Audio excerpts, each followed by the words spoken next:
wabarakatuh. Waalaikumsalam warahmatullahi wabarakatuh. Innal hamdalillah nahmaduhu wa nasta'inuhu wa nastaghfiruh wa na'udzu billahi min shururi anfusina wa min sayyiati a'malina. May yahdihillahu fala mudilla lahu wa may yudlil fala hadiya lahu. Asyhadu an la ilaha illallah wahdahu la syarika lahu wa asyhadu anna Muhammadan abduhu wa rasuluh sallallahu alaihi wa ala alihi wa sahbihi wa man tabi'ahum bi ihsan wa sallama taslima amma ba'd. Jemaah sekalian yang dimuliakan Allah, kembali kita mengkaji kitab kita Al-Mulakhasul Fiqhi, ringkasan fikih Islam. Kita bahas tentang fikih ibadah dan masih dalam kitab Taharah. Pada pertemuan yang lalu kita sudah bahas tentang wudu, ahkamul wudu.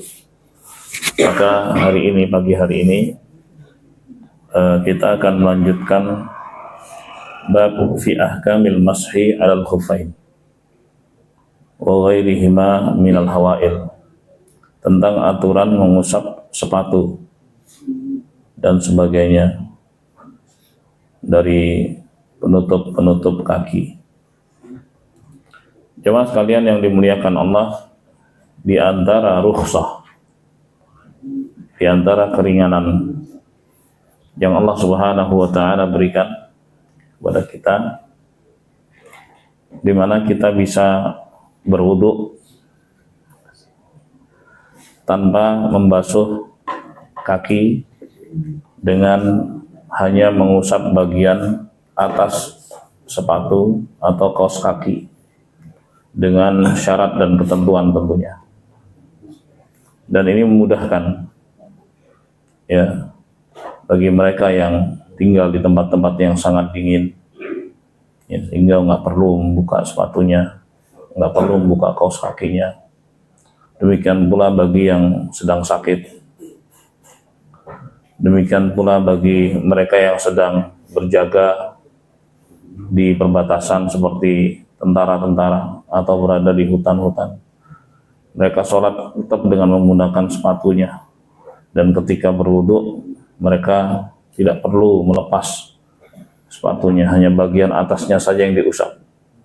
Akan tetapi tentunya keringanan ini ada ketentuan yang diberlakukan oleh Rasulullah SAW, sehingga seseorang bisa mengambil keringanan tersebut. Jemaah sekalian yang dimuliakan Allah, ini menunjukkan bahwa agama kita ini adalah agama yang mudah, ya, bukan agama yang sulit lagi memberatkan. Jadi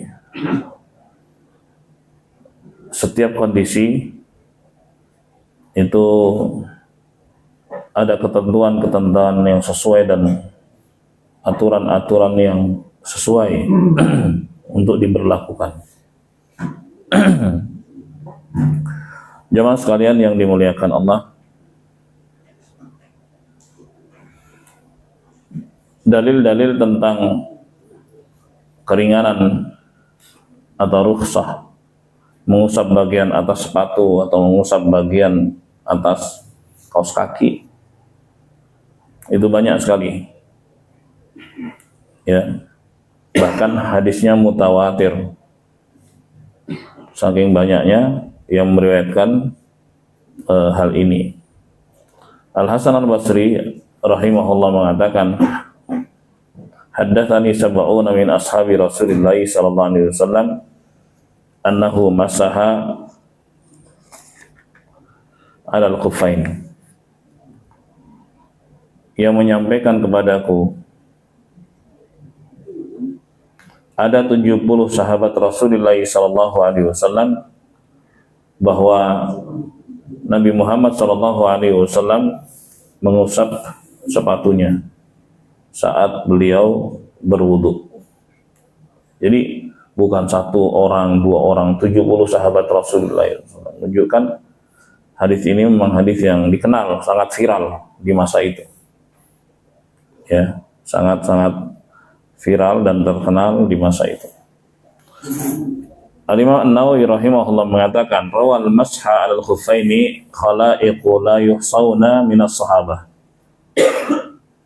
An-Nawawi rahimahullah, ya, madhabnya Syafi'i, di madhab beliau ini madhab Syafi'i, mengatakan bahwa yang meriwayatkan hadis tentang mengusap kedua sepatu, ya, itu banyak sahabat, tidak terhitung lagi saking banyaknya. Sementara Al-Imam Ahmad rahimahullah mengatakan, laisa fi nafsi minal masyi syai' fihi arba'una haditsan an Nabi sallallahu alaihi wasallam. Tidak ada keraguan sedikit pun tentang aturan mengusap sepatu. Ya, dalam bab ini ada 40 hadis dari Nabi sallallahu alaihi wasallam. Sementara Abdullah bin Mubarak, seorang imam dari kalangan tabi'in, mengatakan, laisa fil masyi 'alal khuffain baina as-sahabah ikhtilaf wa jaiz. Ya, tidak ada selisih atau perbedaan pendapat di kalangan para sahabat tentang hukum mengusap sepatu. Ya, hal ini dibolehkan. Nah, jemaah sekalian yang dimuliakan Allah, tadi terkait dalil-dalilnya. Adapun tentang hukumnya, seperti yang saya katakan tadi, innahu rukhsah. Ya, hukumnya merupakan rukhsah, keringanan. Ya, rukhsah. Wa fi'luhu afdal min nas'il khuffain wa ghasil rijlain. Dan ketika seorang sedang bersepatu, maka mengambil rukhsah tersebut afdal daripada dia melepasnya, kemudian dia basuh kakinya. Ya, karena Allah Subhanahu wa taala senang apabila rukhsahnya itu diambil oleh hambanya. Sebagaimana dalam hadis Nabi sallallahu alaihi wasallam bersabda, "Innallaha yuhibbu an tu'ta rukhsah kama yakrah an tu'ta ma'siyatuh." Sesungguhnya Allah Subhanahu wa taala itu sangat senang keringanannya itu diambil, sebagaimana Allah Subhanahu wa taala benci jika ada yang bermaksiat dan durhaka kepadanya. Nah, jemaah sekalian yang dimuliakan Allah,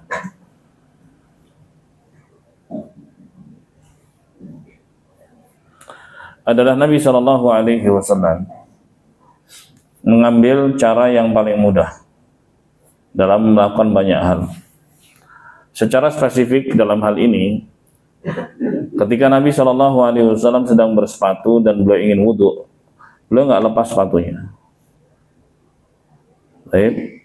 Tapi ketika beliau sedang tidak beralas kaki, maka beliau berwudhu dengan membasuh kedua kakinya. Jadi mana yang mudah, mana yang gampang, itulah yang dipilih oleh Rasulullah Shallallahu Alaihi Wasallam.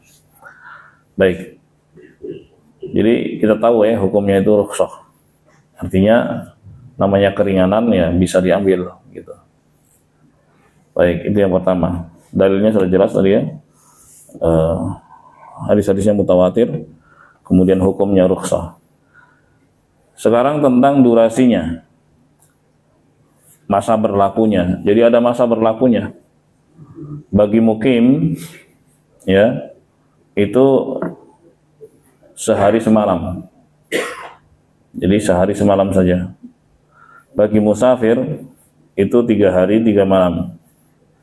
Berdasarkan hadis yang diriwayatkan oleh Al-Imam Muslim, Nabi sallallahu alaihi wasallam ja'ala al-musafir 3 ayyam wa layalihinna wa yawman wa lailah lil mukim. Ya.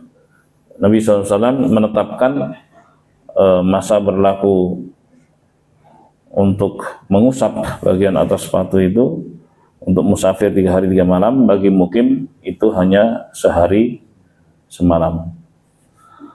Baik. Nah, lalu bagaimana cara menghitung durasinya? Wabtida'ul muddah fil halatain yakunu minal hadathi ba'dal lubs. Jadi dihitung pertama kali itu sejak dia berhadas, setelah dia menggunakan sepatu atau kaos kakinya. Jadi gini jemaah, misalnya kita masih bahas durasi. Misalnya seorang sholat duhur, ya, sholat duhur, dia berwudu komplit ya, terus menggunakan alas kakinya. Sepatu yang bisa diusap itu kalau dia menutupi mata kaki, jadi dari bawah sampai ke atas, jadi tinggi. Kayak sepatu militer kayak gitu kan, tinggi tuh. Kalau sepatu rendah, kelihatan mata kakinya itu nggak bisa diusap. Jadi ketentuannya begitu ya. Jadi harus tinggi dan dia menutupi mata kaki. Oke. Jadi setelah dia berwudu komplit, selesai, kakinya juga dibasuh, baru dia pakai sepatunya itu. Jadi dia sholat dengan menggunakan sepatunya. Iya, dia sholat menggunakan sepatunya. Atau kalau nggak sepatu adalah kaos kaki. Ya, kaos kaki yang tebal. Dia pakai tuh kaos kakinya. Ya. Oke, lalu dia sholat duhur. Setelah sholat duhur, ya, aktivitas atau istirahat dan sebagainya, batallah wudunya. Ya, dia batal. Terus ketika mau sholat asar, kan sepatunya nggak dilepas-lepas nih, kaos kakinya nggak dilepas-lepas. Karena kalau dilepas itu membatalkan rukhsah itu, jelas ya. Jadi nggak boleh dilepas aturannya. Ya, begitu masuk waktu asar, dia berwudu, ya kan? Sementara alas kaki masih terpakai. Ketika membasuh kaki, saat membasuh kaki, dia nggak perlu melepas alasnya, cukup diusap bagian atasnya. Jadi namanya diusap ya cuman basah di tangan aja, kemudian diusapkan bagian atasnya gitu. Ini kakinya gini kan, usap aja bagian atasnya, bagian atasnya aja udah gitu aja. Jadi nggak perlu dibasuh. Ini tangan ya, misalnya ini kaki ya gini. Jadi kanan kiri itu. Bagian atasnya, nah gitu kakinya sampai ke atas. Gampang ya. Kenapa? Sekali aja. Sekali aja. Sekali aja. Diusap gitu sekali. Kan ini menggampang, ini kan gampang ya, digampangkan. Jadi dia sholat juga dengan menggunakan alas kaki itu. Sepatu atau kaos kaki. Kalau yang masih memungkinkan dipakai ya di kita di lingkungan ini masuk masjid ya paling kaos kaki. Kalau sepatu kalau misalnya ada di luar, kalau kita perhatikan di Masjid Nabawi bahkan Masjidil Haram masih banyak orang tentara-tentara masih pakai sepatunya. Nggak apa-apa, yang penting dipastikan bahwa alas kakinya itu bersih. Poinnya itu. Dan ini yang dilakukan Rasulullah SAW. Ya, beliau sholat memakai sepatunya, bahkan pernah memakai sendalnya. Sholat di Masjid Nabawi, yang saat itu alasnya masih pasir atau tanah. Ya. Tapi bagaimana kalau di karpet tadi? Makanya yang masih bisa, ya, tapi harus dipastikan bahwa alas kakinya itu bersih. Yang masih bisa diterima masyarakat dalam arti masyarakat memakluminya lah ya, itu masih kaos kaki itu masih oke. Yang bikin heran mungkin pakai sepatu itu heran, kok kamu pakai sepatu? Banyak masyarakat yang heran. Tapi ya bisa juga dipakai ketika sholat id misalnya, sepatu. Ya, sholat id jadi lapangan kan begitu kan. Baik. Jadi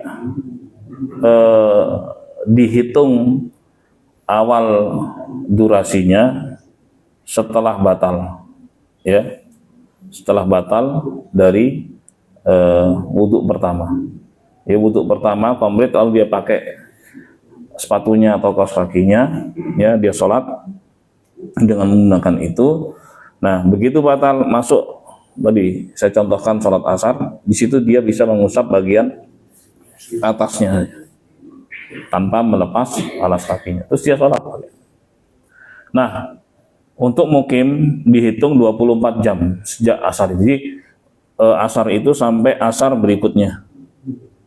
Jelas ya, Mas? Artinya setiap kali dia batal, dia nggak perlu apa? Melepas sepatu atau kaos kakinya. Dia hanya mengusap bagian atasnya saja. Baik. Dan itu terus berulang sampai asar berikutnya, hari berikutnya. Ya. Begitu dia habis durasinya, apa yang dilakukan? Dia harus lepas kaos kakinya, dia harus wudhu lagi normal, dia harus basuh kakinya. Iya, di kakinya. Kalau mau pasang lagi kaos kaki, silakan pakai lagi alas kakinya. Terus seperti itu. Bagi musafir waktunya itu 3 hari 3 malam. Jadi selama 3 hari 3 malam berulang-ulang. Yang membatalkan rukhsah itu kalau dia lepas, ya, berarti harus ngulang lagi dari awal. Terus yang membatalkan rukhsah itu kalau dia berhadas besar. Berhadas besar itu hubungan suami istri seperti itu, atau mimpi basah, kan otomatis dia harus mandi. Jelas ya, itu batal rukhsahnya. Baik. Bagaimana kalau dia buang air kecil atau buang air besar? Ya selama masih dipakai, masih bisa.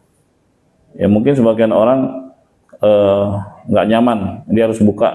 Ya udah, berarti harus mengulangi dari awal lagi dan basuh lagi, gitu. Artinya durasi itu nggak dihabiskan, bisa aja. Karena sebagian orang nggak nyaman ketika masuk toilet itu dengan beralas kaki seperti itu. Oke. Jelas jamaah ya. Ini terkait aturan waktunya. Bagi mukim sehari semalam, bagi musafir 3 hari 3 malam. Baik. Jamaah sekalian yang dimuliakan Allah, sekarang syaratnya. Ini syarat-syarat yang harus dipenuhi untuk bisa mengambil rukhsah tersebut. Yang pertama, isyaratul masyi 'alal khuffain wa ma yakun maqamahuma min al-jawarib wa nahwiha ayyakunal insan hal lubsiha ala taharati minal hadath. Syarat yang pertama, ketika memakai alas kaki itu harus dalam keadaan suci. Suci dari hadas. Ya. Berdasarkan hadis yang diriwayatkan oleh Bukhari Muslim dan selainnya, anna Nabiya sallallahu alaihi wasallam qala liman arada naz'a khuffaihi wa huwa yatawadda.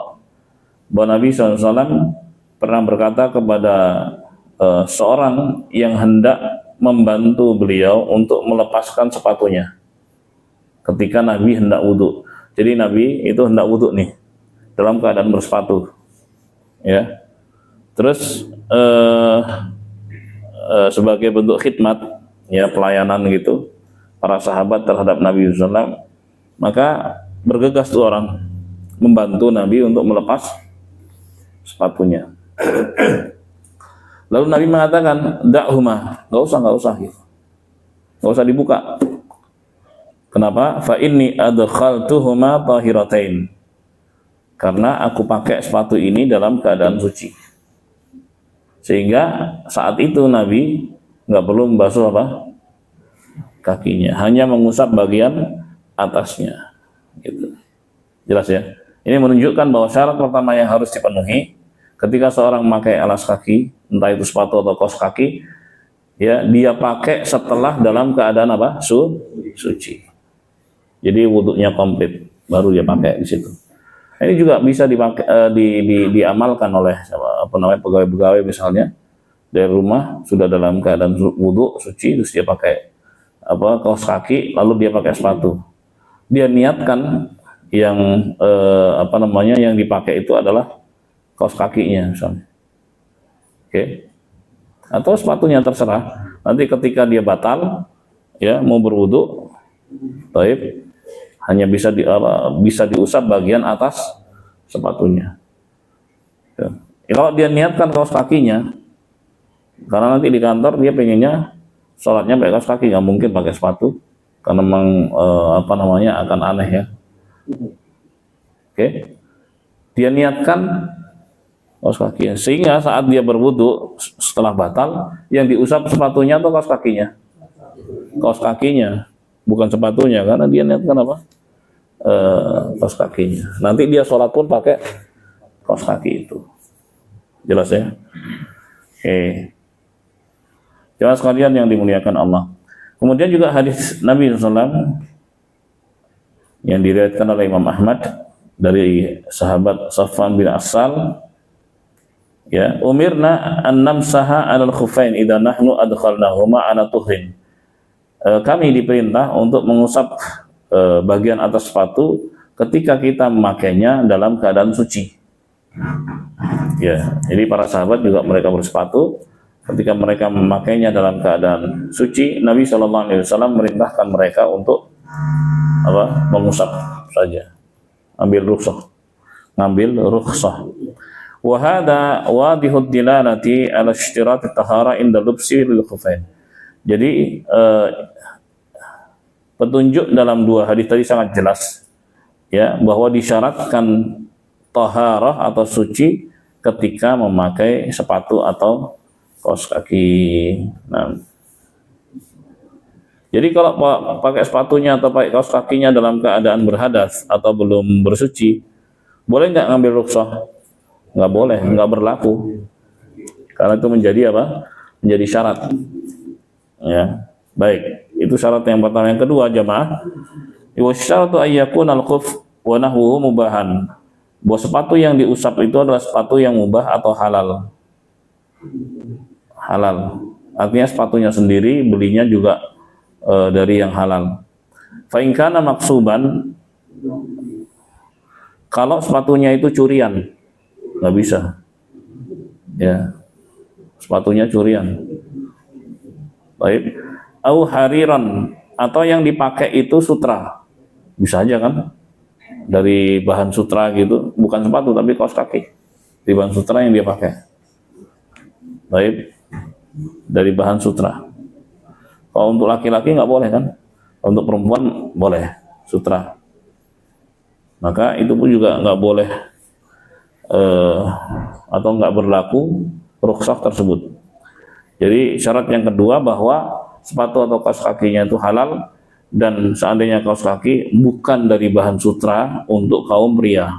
Untuk kaum wanita boleh. Karena sutra haram bagi kaum pria. Jelas ya jemaah? Kemudian yang ketiga, wa isyaratu ayyakuna al-khuffu anahwuhu satiran rijal. Ya, disyaratkan bahwa sepatu atau kaos kakinya itu betul-betul menutup kaki. Menutup kaki. Fala yusaw alaihi dalam yakun dafiyan mughatiyan lima yajibu ghusluh. Fa in kana nazilan anil ka'ab, bi an kana nazilan anil ka'ab. Ya. Dan tidak boleh diusap kalau memang alas kakinya itu, ya, di bawah mata kaki.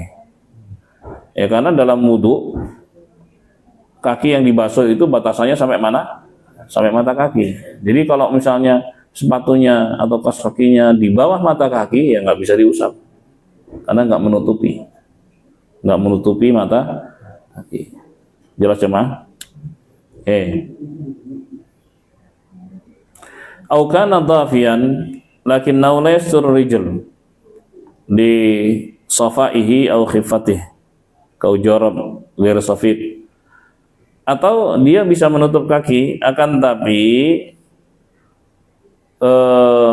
yang dipakai itu nerawang, seandainya yang dipakai adalah kaos kaki sangat tipis, kan ada kaos kaki yang tipis banget sehingga karena saking tipisnya itu kaki itu betul-betul terlihat. Ya, bahkan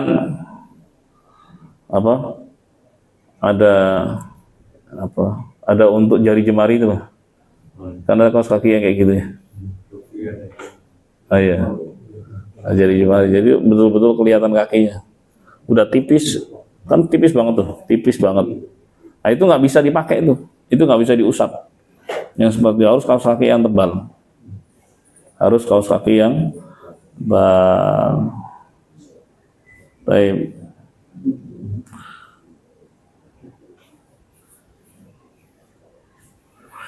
Jemaah sekalian yang dimuliakan Allah. Nah, jadi kalau tebal kaos kakinya itu boleh diusap. Dia Nabi sallallahu alaihi wasallam masaha al-jawrabain wa na'alain. Rawahu Ahmad wa ghairuhu. Karena Nabi SAW pernah mengusap kaos kakinya. Jadi kaos kaki itu sudah ada di masa Rasulullah. Dan beliau mengusap alas kakinya. Jemaah sekalian yang dimuliakan Allah. Bagaimana kalau sepatunya jebol? Ini para ulama bicara juga loh. Iya. Ada yang misalnya jempolnya keluar gitu, bisa nggak diusap gitu? Ada yang bagian bawahnya itu sampai menganga. Zaman-zaman sekolah dulu kan gitu, saking sederhananya, ya kan? Walaupun jebol-jebol masih dipakai juga. Subhanallah. Jadi kalau memang sudah koyak seperti itu, ya, tidak lagi disebut sebagai sepatu yang layak, maka nggak bisa diusap. Ya, kalau misalnya masih sedikit gitu, masih boleh. Sedikit itu bagaimana ya? Masih tertutup. Ya, masih tertutup, mungkin ada sobek sedikit, sedikit, gitu. Nggak sampai jempolnya keluar atau jari yang lainnya keluar atau bagian bawahnya itu, ya solnya itu terbuka, itu nggak bisa. Jadi itu ketentuannya ya. Ya, saya ulangi. Syarat yang pertama, sepatu atau kaos kakinya dipakai dalam keadaan apa? Suci, yaitu setelah berwudu. Syarat yang kedua, sepatu atau kaos kakinya halal. Syarat yang ketiga, bahwa sepatu atau kaos kakinya menutup kaki sampai ke mata kaki. Itu 3 syarat aja. 3 syarat. Baik jemaah, dari apa yang saya sampaikan, mungkin ada yang mau bertanya, silakan. Karena ini berikutnya tentang mengusap imamah. Sekarang masih bahas tentang mengusap alas kaki. Silakan, Bapak Ibu sekalian. Silakan. Misalnya mungkin bisa sampai 3 hari Ya. pas kakinya ternyata dipakai itu sudah bau itu dimungkinkan apakah itu protokol? Iya, kalau bau nggak nyaman dibuka aja. Nanti Bapak kan wudhu lagi, gampang kan? Iya. Jangan dipaksain. Kalau bau juga ganggu kan? Ganti aja. Kan ini gampang sebenarnya. Kan namanya rukhsah itu kan gampang gitu loh. Jadi kalau misalnya wah masalah nih kaos kakinya nih, udah lepas aja, ganti yang lain. Silakan, nggak apa. Gitu. Jadi kenapa? Secara normal saja. Iya, normal aja. Yang memang udah nggak nyaman. Bahkan kalau dia pengen lepas juga karena dia harus basuh kakinya, dia cuci kaki, pengen seger gitu, ya silahkan aja. Cuman ini kan ketentuan-ketentuan, ada batasan-batasan tadi ya. Sampai di mana berlakunya, seperti apa syaratnya. Artinya kalau seorang mau ngambil rukhsah itu harus tahu dulu ketentuannya. Ingat sekali lagi, ini rukhsah. Mau ambil silakan, mau enggak silahkan gitu. Tapi pasti namanya rukhsah itu suatu saat akan dibutuhkan. Gitu. Kenapa? Saking baunya. Ya lepas aja, nanti ganti yang baru. Atau yang udah dicuci, silakan, Mas.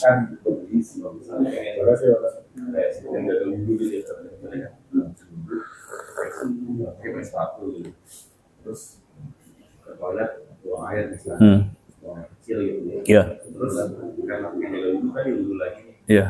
Itu kan saya nggak tahu dia biasanya bisa punya kaki sepatunya. Iya. Itu kan sepatunya. Terus nanti pas dia sholat. Harus pakai sepatunya. Nah, kalau sholat dia buka sepatu. Batal.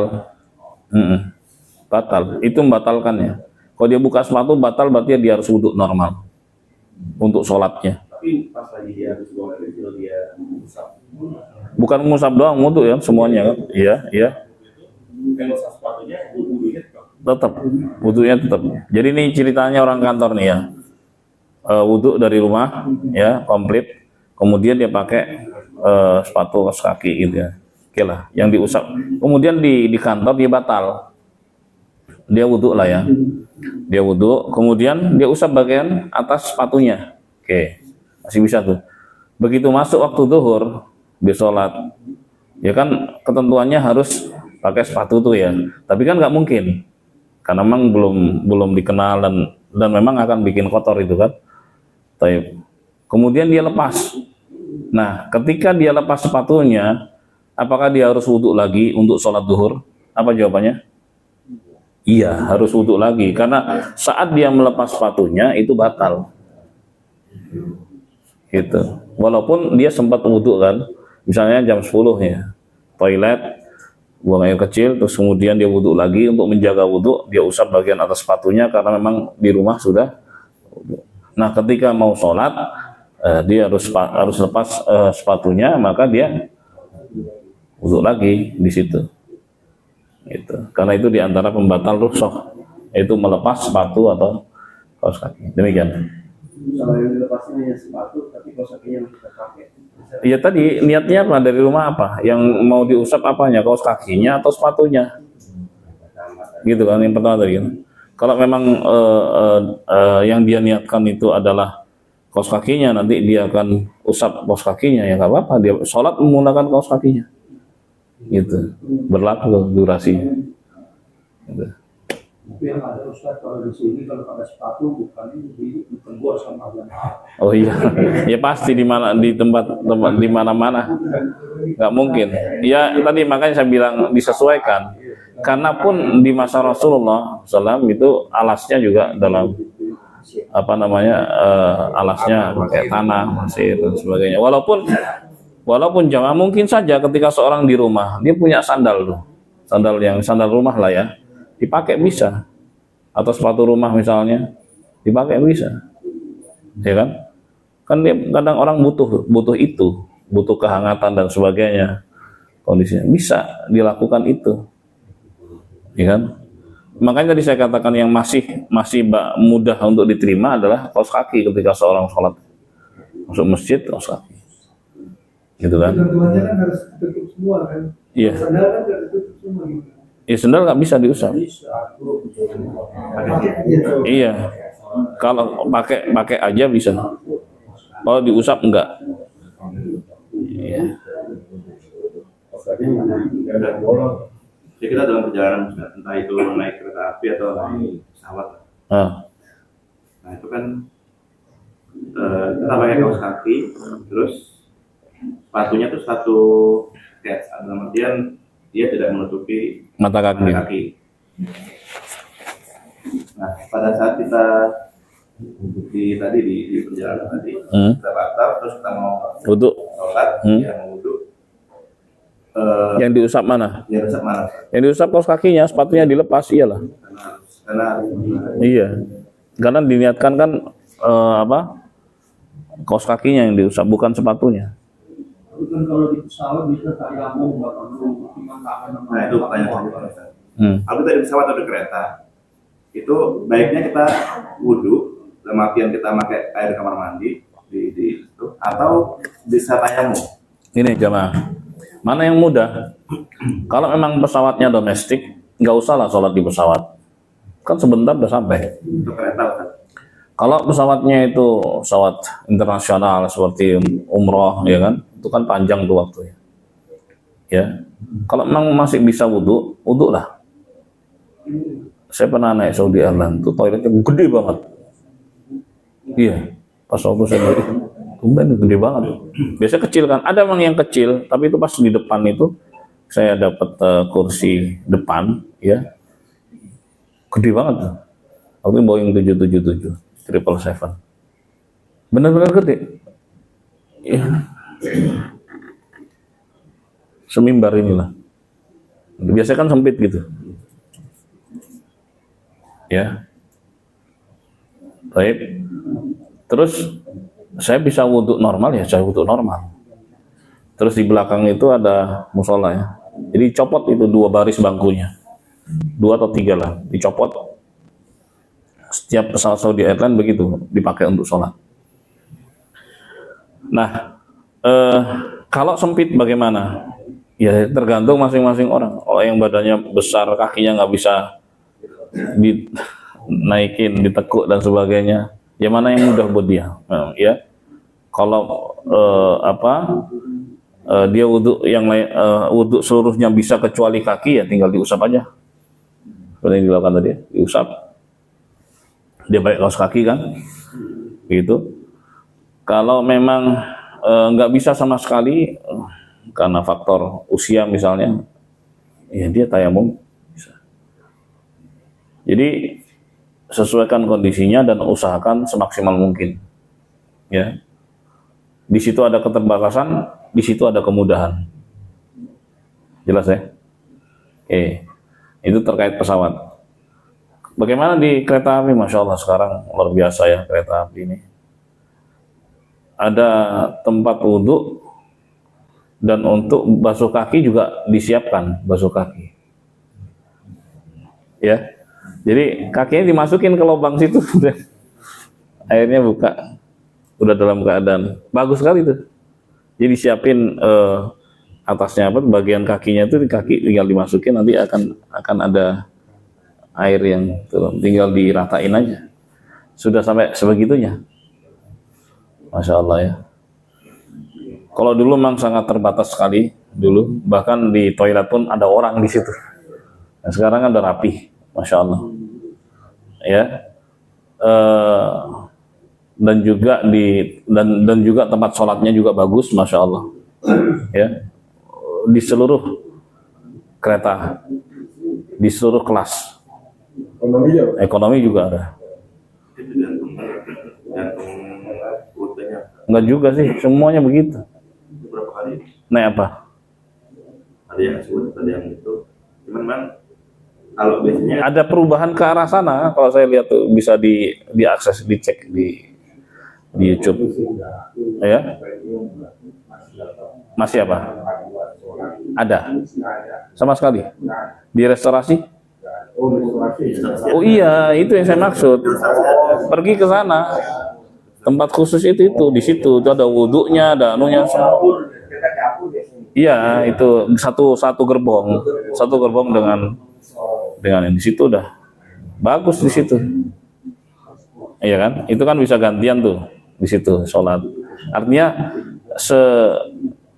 bisa kita semaksimal mungkin. Allah mengatakan fattaqullaha mastata'tum, bertakwalah pada Allah semampu kalian semaksimal mungkin. Mana yang bisa dilakukan terbaik, lakukanlah terbaik. Ketika ada keterbatasan, disitulah kita bisa ambil keringanan. Gitu. Jelas ya? Sudah. Berikutnya. Ya. Kalau di pesawat kita mau ke Makassar, Ya. dan perjalanannya kurang lebih 3 jam. 3 jam, oke. Dengan kita berangkat dari setengah 12. Setengah 12. Kita belum sempat sholat. Iya, oke. Zuhur, kan? Heeh. Nah, itu kan kalau kita sampai perkiraan sampai Makassar, misalkan, Nambah 1 jam. masuk asar ya. Mm-hmm. Nah, itu mending kita jamak nanti di Makassar, atau tetap kita sholat di pesawat dengan kita tayang. Itu termasuk pendek ya. Ya kita sholat ketika landing aja. Sholatnya di bandara. Lebih nyaman sholatnya, lebih tenang. Wudhunya juga lebih sempurna gitu. Karena masih bisa dikira-kira. Ya, jamaah qashar kan bisa. Ya kan?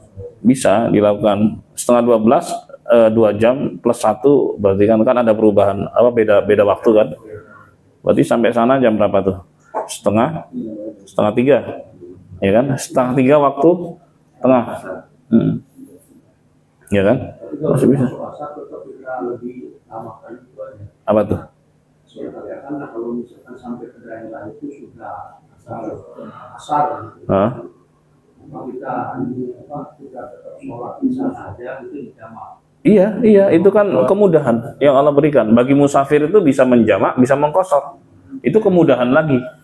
Selain kemudahan dari sisi cara berwudunya, ada kemudahan lagi bagi musafir untuk meringkas sholatnya dan menggabungkannya. Jamak itu artinya menggabungkan. Ya, jamak itu artinya menggabungkan. Baik, udah digabung, diringkas, masya Allah. Kemudahan kita bisa menjalankan ibadah, walaupun dengan aktivitas yang padat, masya Allah. Itu kemudahan. Jadi sekali lagi, selama masih domestik, sholatnya di bandara aja. Kecuali ada penerbangan langsung dari Aceh ke Papua misalnya, itu sampai 5 jam, 6 jam kalau nggak salah. Saking lebarnya Indonesia ini kan. Tapi kan nggak ada. Yang ada kan transit-transit. Ya. Walaupun tujuannya jauh ke sana, tapi transit-transit. Nah, saat transit itulah sesuaikan gitu. Punya sholat gitu. Iya kan? Transit kan butuh waktu. Nggak ada transit misalnya 1 jam, nggak ada. Paling nggak 2 jam lah transit itu. Iya kan? Orang turunnya aja nggak mungkin cross masuk lagi. Gitu. Oke. Pak, saya mau nanya terkait rusuh nih Pak. Iya. Bukan wudhu tapi itu musafir. Iya. Kan kita ini kan karena nanti lebaran ini kan mudik gitu. Nah, gimana? Rusuh ini. Apakah kalau kita puasa itu sombong katanya sombong? Karena apa? Kita nggak menggunakan aktivitas yang diberikan oleh rusuh. Rusuh keringanan. Boleh puasa atau tidak puasa. Kalau misalnya kita puasa, apakah itu dosa? Baik. Mudik. Ya kan? Mudik. Di Arab itu ada mudik nggak ya? Ada loh, iya ada. Iya ada. Cuman nggak heboh seperti kita. Kenapa? Karena alat transportasinya dan sarana-sarananya itu lancar. Jadi nggak seheboh kita, macet berhari-hari gitu. Karena nggak nampung gitu. Ada Pak, beneran. Coba deh, 10 hari terakhir banyak orang iktikaf tuh dari berbagai macam tempat itu. Nanti begitu selesai mereka pulang ke tempatnya masing-masing. Ya gitu. Ya lancar aja karena memang jalan besar gitu kan, kendaraan juga mudah gitu. Nah, kalau di kita itu hebohnya karena ini nggak memadai dari sisi jumlah pengguna dengan alat transportasi dan fasilitasnya. Ya terlalu banyak orangnya gitu sehingga akhirnya muncullah kehebohan gitu. Jadi harus diatur sedemikian rupa karena supaya lancar semuanya lah. Nah, ya untuk memanfaatkan liburan gitu kan, ketemu dengan kerabat-kerabat ya di daerah misalnya, ya silahkan. Nah sekarang boleh nggak kalau seorang tuh ambil rukhsah untuk tidak puasa? Boleh.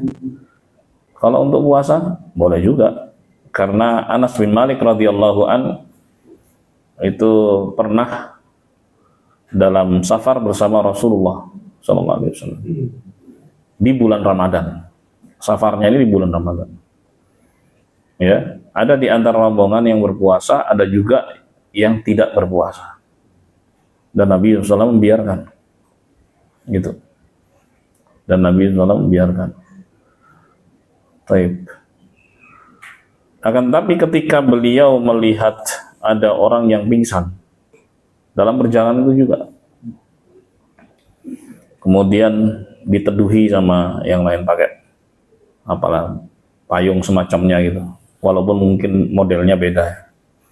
Nabi bertanya, itu kenapa orang? Dia maksain puasa.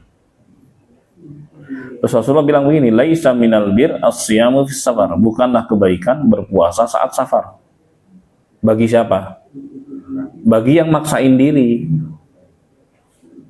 Gitu loh. Jadi kalau hadis yang pertama tadi ada yang puasa ada yang enggak.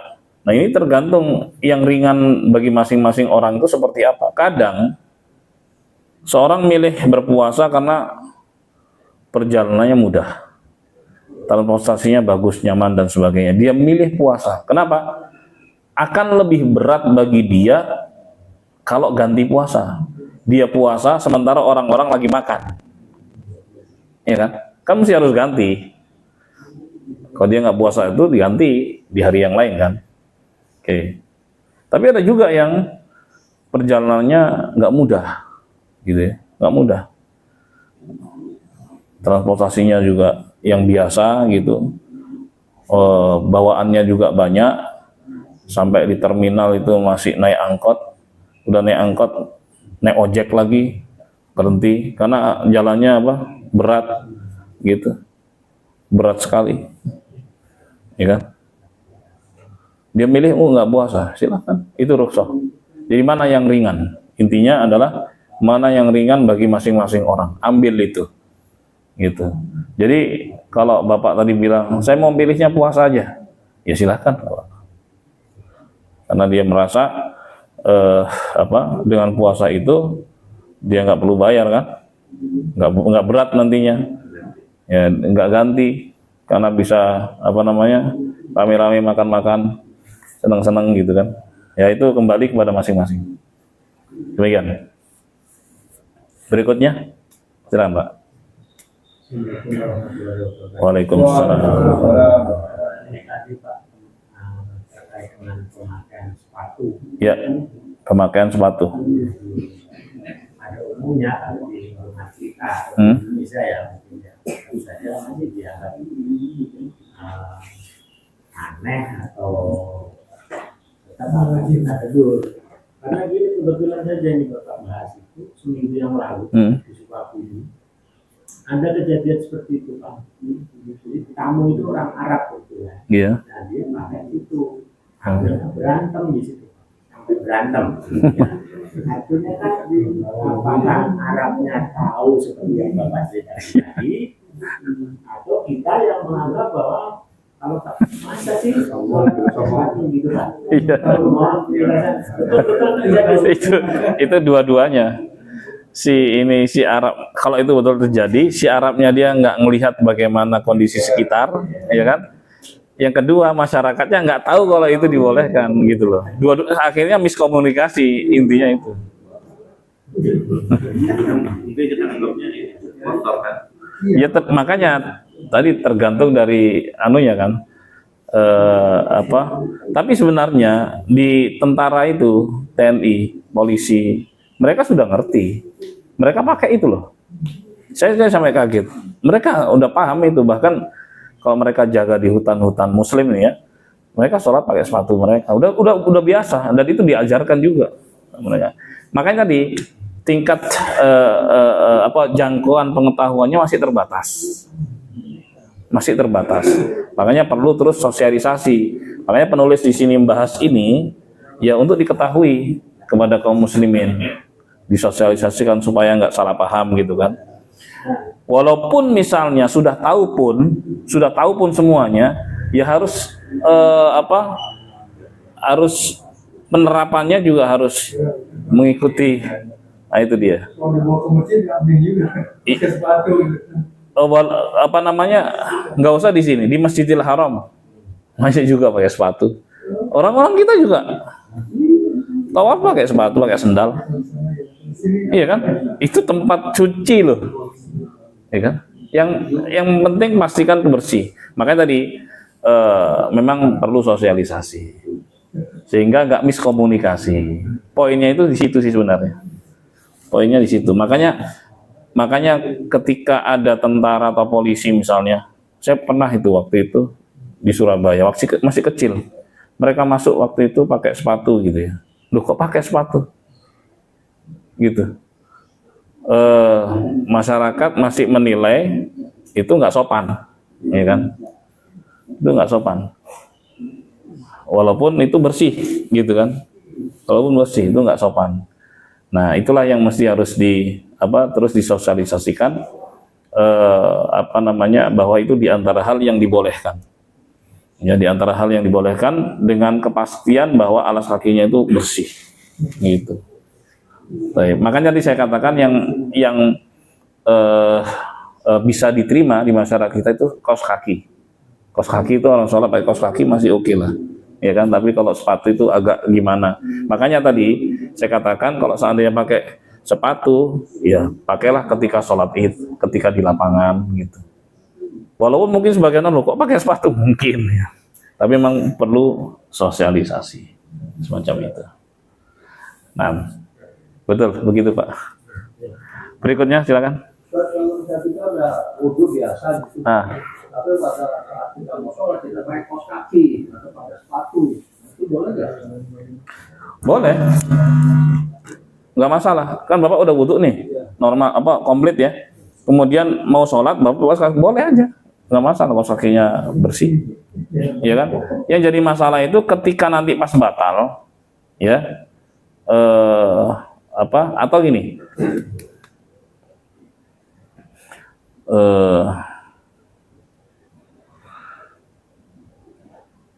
Kalau pas batal 19 atau pas pakai kaos kakinya Bapak dalam keadaan belum suci, gini ya, Bapak pakai kaos kaki belum wudhu, terus habis itu wudhu, ngusap bagian atas sepatunya, bisa nggak? Nggak bisa, karena tidak memenuhi syarat. Syarat pertama ada 3 syarat tadi kan? Iya, yang pertama adalah memakai sepatu atau kaos kakinya dalam keadaan suci. Yang kedua, sepatu atau kaos kakinya halal. Yang ketiga, bukan dari sutra kaos kakinya bagi pria. Kalau bagi wanita boleh pakai sutra, alas kaki yang dari sutra. Itu dia ketentuannya. Demikian. Berikutnya, silakan Bapak Ibu. Ibu-ibu ada yang mau bertanya terkait ini? Ya, silakan Bu. Waalaikumsalam.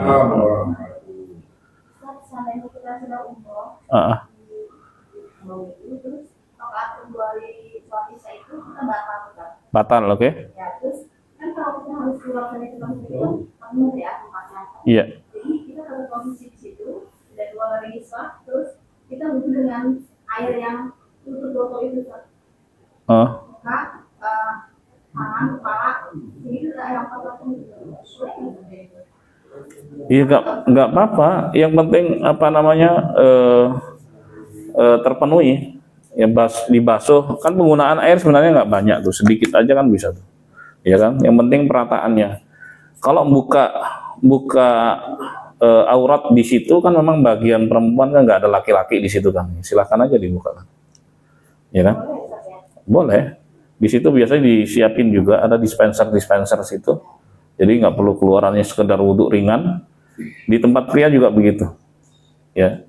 Tapi kalau di Masjid Nabawi nggak ada. Kalau di Masjidil Haram ada. Masjid Nabawi itu mungkin dari dispenser Zam-Zam itu, ya.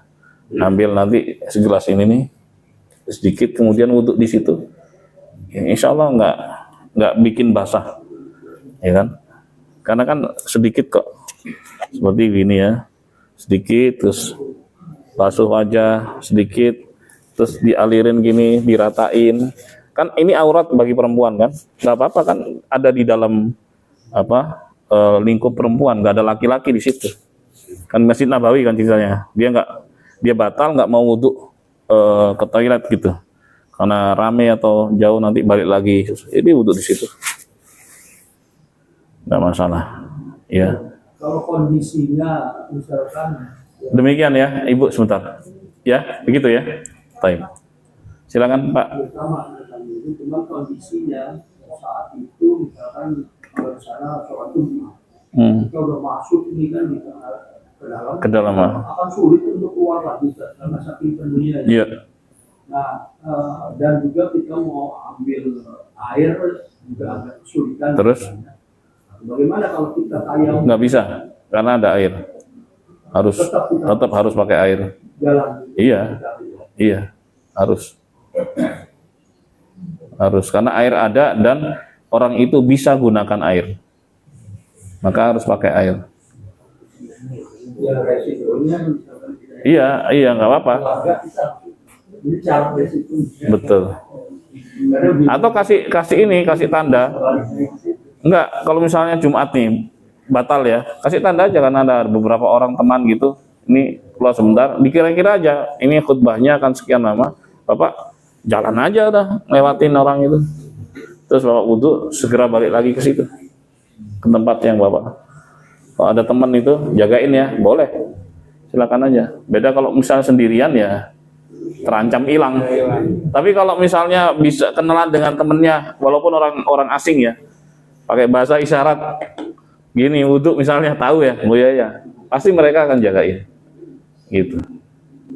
Nanti balik lagi situ. Selama belum berubah ya. Kalau misalnya khutbahnya berakhir, ya udah, nggak usah maksain diri, berarti udah kepakai orang lain gitu. Baik, silakan Bapak Ibu, ada lagi yang mau nanya? Masih ada waktu? Cukup. Baik jamaah, itu tadi yang bisa disampaikan ya.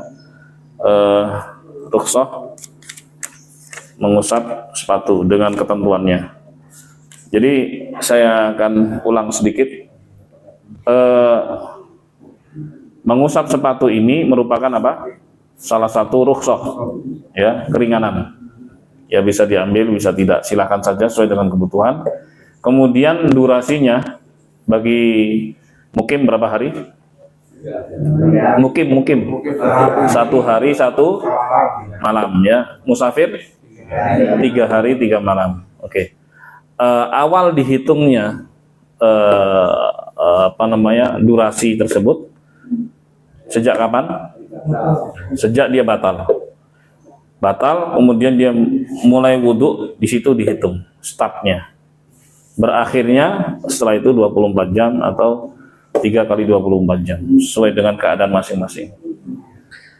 Baik, kemudian syaratnya ada berapa? 3. Yang pertama, suci saat memakai sepatu atau kaos kaki. Yang kedua, halal sepatu tersebut. Yang ketiga, ya, menutup kaki secara keseluruhan. Ya, menutup kaki secara keseluruhan sampai mata kaki. Ya, taib. Dan diharamkan memakai sutra bagi laki-laki. Itu 3 ketentuannya. Nah, baik, alhamdulillah, terima kasih atas perhatiannya. Mohon maaf atas kurangannya. Semoga Allah selalu memberikan taufik hidayah pada kita semua dan menyelamatkan kita di dunia maupun di akhirat. Amin ya rabbal alamin. Subhanakallahumma bihamdik, asyhadu an la ilaha illa anta, astaghfiruka wa atubu ilaik. Assalamualaikum warahmatullahi wabarakatuh. Waalaikumsalam.